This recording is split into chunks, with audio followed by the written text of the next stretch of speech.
Bonjour tout le monde. Dans cette vidéo, je vais vous présenter la première partie du cours de chimie organique intitulé la nomenclature, qui va vous permettre d'apprendre comment nommer une molécule en chimie organique. Je vais commencer mon cours par vous donner quelques définitions. La chimie organique est la chimie du carbone. Tout composé possède au moins un atome de carbone et est appelé composé organique. Ce composé peut être d'origine naturelle, comme le saccharose que l'on extrait de certaines plantes, notamment la canne à sucre, ou produit par synthèse comme le plastique. Un hydrocarbure est un composé constitué de carbone et d'hydrogène. Une molécule organique autre que celle d'un hydrocarbure peut être attachée à d'autres éléments en plus du carbone et d'hydrogène tels que les halogènes, l'oxygène, l'azote, le soufre et le phosphore. On a dit que la chimie organique, c'est la chimie du carbone. Donc, l'élément essentiel, c'est le carbone. On a déjà vu le carbone dans les deux chapitres des liaisons chimiques et du tableau périodique. La configuration électronique du carbone à l'état fondamental s'écrit hélium 2s2 2p2. Combien le carbone peut former de liaisons? Le carbone possède 4 électrons de valence. On a dit les électrons de valence sont les responsables de la formation des liaisons. Si on veut représenter les électrons dans les cases quantiques, alors on a ici un doublet et ici 2 électrons célibataires. Si on veut représenter le carbone selon Lewis, on représente le doublet non liant par un tiret et les 2 électrons célibataires par 2 points. Donc, le carbone peut former 2 liaisons covalentes. Mais on a dit que la molécule CH2 n'existe plus dans la nature. La molécule qui existe, c'est CH4. Donc, le carbone peut former 4 liaisons. Mais comment? Une excitation de cet atome amène une promotion d'un électron de l'orbital S vers l'orbital P. On obtient 4 électrons célibataires, d'où le carbone peut former 4 liaisons covalentes, qui peuvent être simples, doubles ou triples. La nomenclature nous permet de ou bien trouver le nom de la molécule si on a déjà la structure, ou bien trouver la structure de la molécule si on a déjà le nom. Mais on doit respecter certaines règles qui ont été fixées par IUPAC, Union internationale de la chimie pure et appliquée. On commence la nomenclature par la nomenclature des hydrocarbures acycliques. Un hydrocarbure acyclique est un hydrocarbure linéaire, c'est-à-dire constitué des chaînes carbonées ouvertes. Par exemple, CH3, CH2, CH2, CH3. On a 2 classes des hydrocarbures acycliques. La première classe, les hydrocarbures acycliques saturés. Un hydrocarbure saturé est un hydrocarbure dont la chaîne carbonée est constituée uniquement des liaisons simples, c'est-à-dire les liaisons entre carbone-carbone sont des liaisons simples. On a un seul type des hydrocarbures acycliques saturés, les alcanes. La deuxième classe des hydrocarbures acycliques les hydrocarbures acycliques insaturés. Insaturés, dans la chaîne carbonée, présentent au moins une double liaison ou triple liaison. Si on a une double liaison en moins, on obtient les alcènes. Si on a au moins une triple liaison, on obtient les alcynes. Dans cette vidéo, je vais vous présenter que la nomenclature des alcanes. La formule brute des alcanes, c'est N(H2N) plus 2. N étant un nombre entier, naturel, non nul. Par exemple, si on a N égale 1, la formule brute, c'est CH4. Si on a N égale 2, on obtient une formule brute, C2H6. Dans les alcanes, on a deux types. Le premier type, ce sont les alcanes linéaires.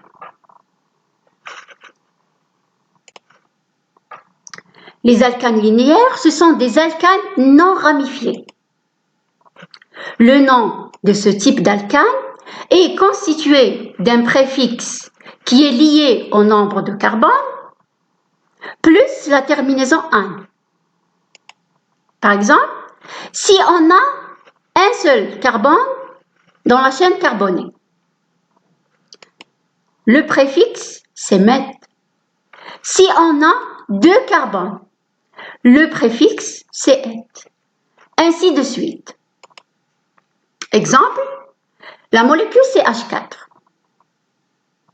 Le nom, la première des choses, combien on a de carbone? On a un seul carbone, donc le préfixe met. On ajoute la terminaison -ane, le nom méthane. Si on a la molécule CH3, CH2, CH2, CH3, on a 4 atomes de carbone, le préfixe but. On ajoute la terminaison -ane, donc le nom butane.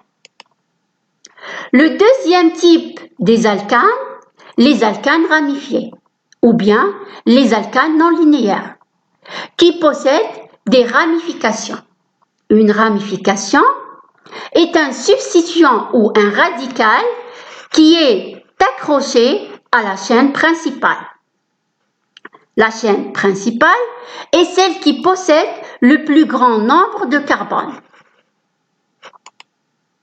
Le nom du substituant ou du groupe alkyle est constitué d'un préfixe plus la terminaison -ile, YLE.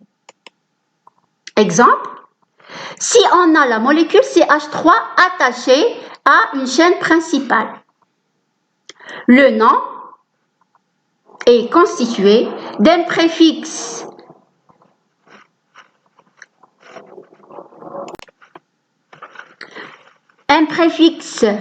met, puisqu'on a un seul atome de carbone, on ajoute la terminaison YLE, il, le nom méthyle. Le méthyle est un dérivé du méthane, puisque le méthane, on a enlevé au méthane un hydrogène pour l'attacher à la chaîne principale. Maintenant, on va voir comment nommer un alcane ramifié. La première étape consiste à repérer la plus longue chaîne carbonée dans la molécule, aussi appelée la chaîne principale. Donc, on va voir la chaîne principale dans cette molécule. Alors, si la plus longue chaîne carbonée est constituée de 4 carbones,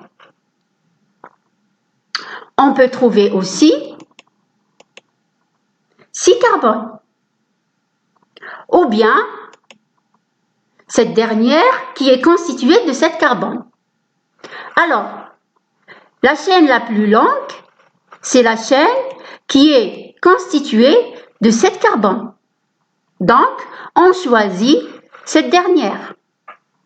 Le nom de cet alcane aura pour base un alcane constitué de 7 carbones, c'est l'heptane. Dans la deuxième étape, nous allons repérer les ramifications sur la chaîne carbonée. Alors, on remarque qu'on a une seule ramification, c'est le CH3.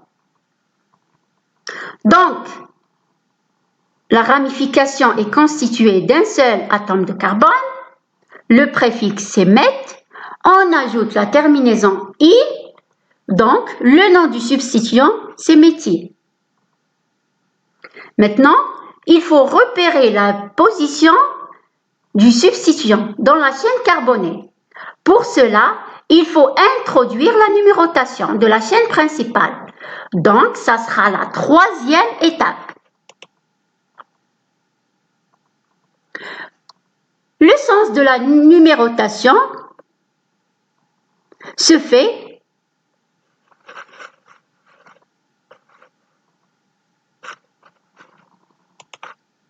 à partir de l'extrémité la plus proche de la ramification. C'est-à-dire, il faut que l'indice de la ramification soit le plus petit indice possible.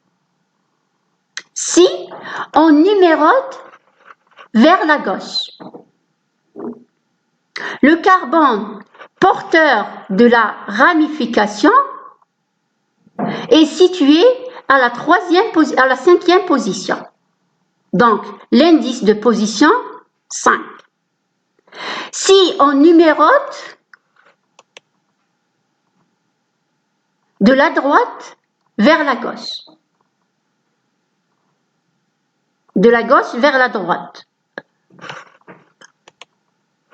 Donc, si on numérote de la gauche vers la droite, le carbone porteur de la ramification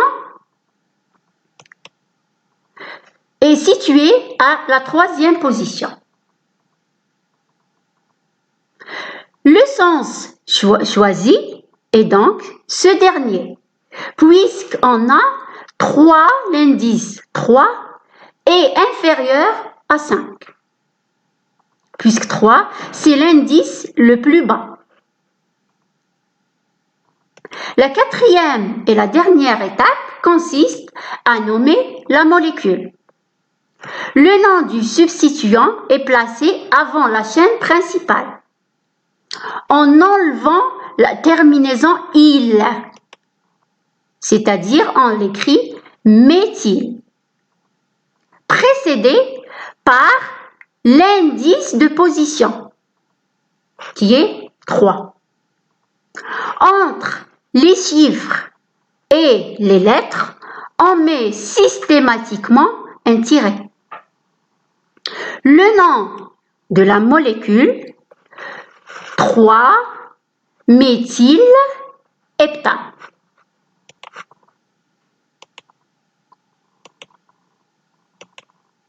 Le deuxième exemple, donnez le nom de la molécule suivante en respectant les règles de IUPAC. Cette molécule. La chaîne principale est constituée de 9 carbones. Le nom de base de l'alcane est nonane. Maintenant, il faut repérer les substituants attachés à la chaîne principale. On remarque qu'on a 3 substituants. Le premier, CH2, CH3. Le deuxième, CH3. Et le troisième, CH3.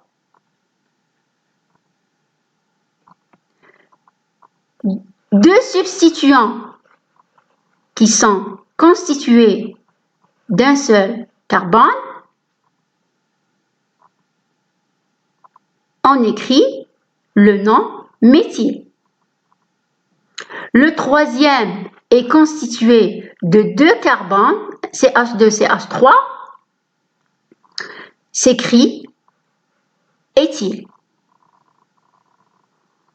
Donc, il faut définir leur position. Pour nommer la molécule, il faut choisir le sens de la numérotation, tel que le carbone portant la première ramification soit le plus faible indice possible. Si on numérote vers la gauche, cet indice est de 4 pour l'éthyle et 7 et 8 pour les 2 méthyles. Si on numérote vers la droite,